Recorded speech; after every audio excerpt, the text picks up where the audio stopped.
Abuelo and cookie stories.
Hello, ഇന്നത്തെ പുതിയ വീഡിയോയിലോട്ട് എല്ലാവർക്കും സ്വാഗതം. ഇന്ന് ഞാൻ തംബ്നെയിലിൽ പറഞ്ഞ പോലെ തന്നെ നല്ലൊരു കാച്ചെണ്ണയാണ് കേട്ടോ പരിചയപ്പെടുത്തുന്നത്. ഉമ്മച്ചി വീട്ടിലുണ്ടാക്കിയെടുക്കാറുള്ളതാണ്. അപ്പോൾ അതിനായിട്ട് ആദ്യം തന്നെ ഒരു പിടി മൈലാഞ്ചിയില, ഒരു പിടി പേരയില, പേരക്കൻ്റെ തളിരയിലയാണ് കേട്ടോ ഞാനിതിലേക്കായിട്ട് ഉപയോഗിക്കുന്നത്. ഇനി ഒരു 2 തണ്ട് കറ്റാർവാഴ, ഒരു പിടി നിലനാരകം, ഒരു പിടി ആര്യവേപ്പില, ഒരു പിടി അളവിൽ പൂവാങ്കുരുന്നിലാണ് കേട്ടോ അത് ഉപയോഗിക്കുന്നുണ്ട്. ചെമ്പരത്തിപ്പൂവ് ഒരു പിടി ഉപയോഗിക്കുന്നുണ്ട് കേട്ടോ. ഞാനിവിടെ ഒരു ചെമ്പരത്തിപ്പൂവാണ് മാറ്റി വെച്ചിട്ടുള്ളത്. അതുപോലെ തന്നെ ഒരു പിടി അളവിൽ ചെറിയ ഉള്ളിയും കൂടി മാറ്റി വെച്ചിട്ടുണ്ട് കേട്ടോ. ഇനി ഒരു പിടി അളവിൽ തുളസിയില കൂടി നമുക്ക് ആവശ്യമുണ്ട്. പേരയില ഉപയോഗിക്കുമ്പോൾ ഇതുപോലെയുള്ള ഇല വേണം കേട്ടോ ഉപയോഗിക്കാനായിട്ട്. പേരക്കൻ്റെ ഇല, ചെറിയ തളിരില വേണം ഉപയോഗിക്കാൻ. ഇനി പനിക്കൂർക്കലും കന്നിക്കൂർക്കലും കൂടിയിട്ട് ഒരു പിടി ഞാനിവിടെ എടുത്തു മാറ്റി വെക്കുന്നുണ്ട് കേട്ടോ. അതുപോലെ കാട്ടുതെച്ചി ഉണ്ടല്ലോ, അതാണിത് കേട്ടോ. അതും ഒരു പിടി അളവിൽ ഞാനിവിടെ ഉപയോഗിക്കുന്നുണ്ട്. ഒരു പിടി അളവിൽ കറിവേപ്പില, ഇതും നമ്മുടെ വീട്ടിലുണ്ടാക്കിയെടുത്തിട്ടുള്ളതാണ് കേട്ടോ, കടയിൽ നിന്ന് വാങ്ങിച്ചതൊന്നുമല്ല. അപ്പോൾ ഇവിടെ ഞാൻ ഉപയോഗിച്ചിട്ടുള്ള എല്ലാ സാധനങ്ങളും കടയിൽ നിന്ന് വാങ്ങിച്ചല്ല, വീട്ടിൽ തന്നെ നമ്മൾ കൃഷി ചെയ്തുണ്ടാക്കിയിട്ടുള്ള ഓരോ സാധനങ്ങളാണ് ഉമ്മച്ചി നമ്മുടെ വീട്ടിലെ ആവശ്യത്തിനായിട്ട് എണ്ണ കാച്ചുമ്പോൾ ഉപയോഗിക്കാറുള്ളത്. അപ്പോൾ ഇതെല്ലാം കൂടിയിട്ടാണ് കേട്ടോ നമുക്ക് ആവശ്യമുള്ളത്. ഇനി ഞാനിവിടെ കുറച്ച് കഞ്ഞുണ്ണിയും കൂടി ഉപയോഗിക്കുന്നുണ്ട്. കഞ്ഞുണ്ണി കുറച്ച് വാടിപ്പോയിട്ടുണ്ട് കേട്ടോ. അപ്പോൾ ഇതെല്ലാം കൂടി ഞാൻ ആവശ്യത്തിനുള്ള രീതിയിൽ ചെറുതായിട്ട് അതിൻ്റെ ഇലകളൊക്കെ മാറ്റി വെച്ചിട്ടുണ്ട് കേട്ടോ. ഓരോന്നും ഇലകളായിട്ട് എടുത്ത് മാറ്റി വെച്ചിട്ടുണ്ട്. അപ്പോൾ ഇനി നമുക്കിത് നന്നായിട്ട് കഴുകി വൃത്തിയാക്കി എടുക്കണം. ഒരു 2-3 തവണ ഇതിനെ നമ്മൾ വാഷ് ചെയ്തെടുക്കണം. കൂടുതലായിട്ട് ചെറിയ ഉള്ളി ഉപയോഗിക്കരുത് കേട്ടോ. ഞാൻ ഈ ഒരു അളവിൽ മാത്രമേ ചെറിയ ഉള്ളിയൊക്കെ ഉപയോഗിക്കുന്നുള്ളൂ. കാരണം കൂടുതൽ ചെറിയ ഉള്ളി ഉപയോഗിച്ച് കഴിഞ്ഞിട്ടുണ്ടെങ്കിൽ ആ ചെറിയ ഉള്ളിയുടെ ആ ഒരു സ്മെല്ല് എണ്ണയിലോട്ട് നന്നായിട്ട് വരും കേട്ടോ. അപ്പോൾ ആ ഒരു കാര്യം ശ്രദ്ധിക്കണം. സാധാരണ ചെറിയ ഉള്ളി ഇട്ട് മാത്രം തന്നെ എണ്ണ കാച്ചിയെടുക്കുന്നവരുണ്ട്. അങ്ങനെ ചെയ്യേണ്ടവർക്ക് അങ്ങനെ ചെയ്യാം.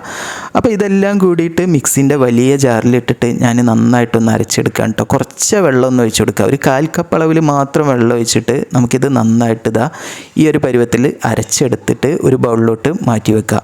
അപ്പോൾ ആദ്യ ബാച്ച് ഞാനിവിടെ ഇതുപോലെ ഇങ്ങനെ അരച്ചെടുത്തിട്ട് മാറ്റി വെക്കണ്ടേ.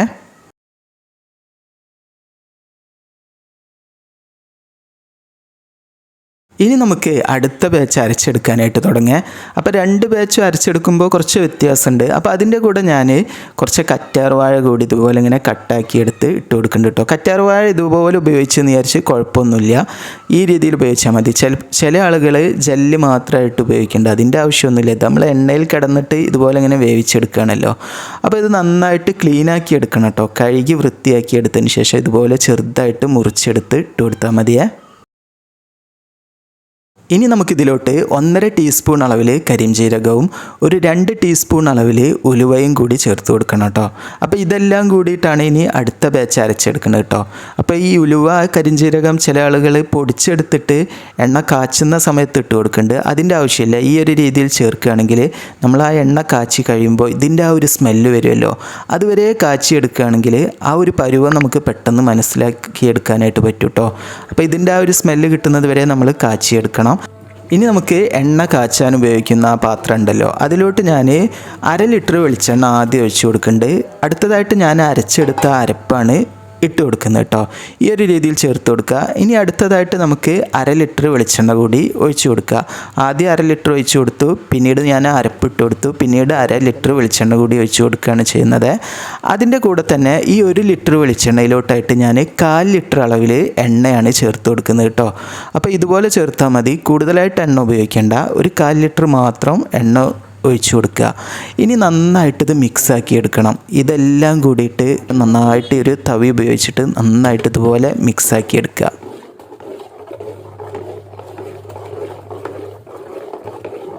ഇപ്പോൾ ഈ എണ്ണയും അതുപോലെ തന്നെ നമ്മുടെ ഈ അരപ്പും എല്ലാം കൂടിയിട്ട് നന്നായിട്ട് മിക്സായി കിട്ടിയിട്ടുണ്ട്. ഈ ഒരു സമയത്ത് നമുക്കത് നേരെ അടുപ്പിലോട്ട് വെച്ചിട്ട് പതുക്കെ കത്തിച്ച് കൊടുക്കുക. കൂടുതലായിട്ട് ഫുൾ ഫ്ലെയിമിൽ വെച്ചിട്ട്, അതായത് നമ്മൾ കൂടുതലായിട്ട് കത്തിച്ചെടുക്കരുത് കേട്ടോ, പതുക്കെ കത്തിയാൽ മതി. പതുക്കെ കത്തി ആ ഒരു രീതിയിലാവുമ്പോൾ നന്നായിട്ട് ഈ ഒരു എണ്ണയിലോട്ട് നമ്മുടെ ഈ ഒരു ഔഷധക്കൂട്ട് നന്നായിട്ട് പിടിച്ച് നന്നായിട്ട് കമ്പൈനായിട്ട് വരും.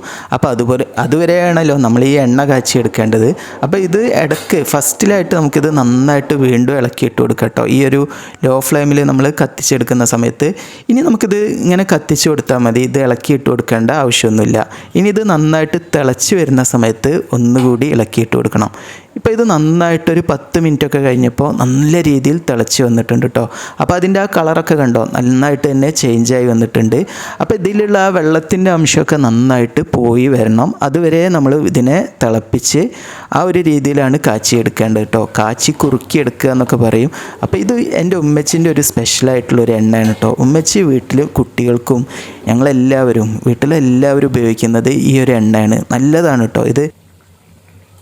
ഞാൻ ഈ ഒരു എണ്ണ ഒരു അരമണിക്കൂർ നേരം ഇതുപോലെ ഇങ്ങനെ കാച്ചിയെടുക്കുന്നുണ്ട്. അതിലെ നീരൊക്കെ ഉണ്ടല്ലോ, വെള്ളത്തിൻ്റെ അംശമൊക്കെ നന്നായിട്ട് പോയി കിട്ടുന്നത് വരെ നമ്മളിത് കാച്ചിയെടുക്കണം കേട്ടോ.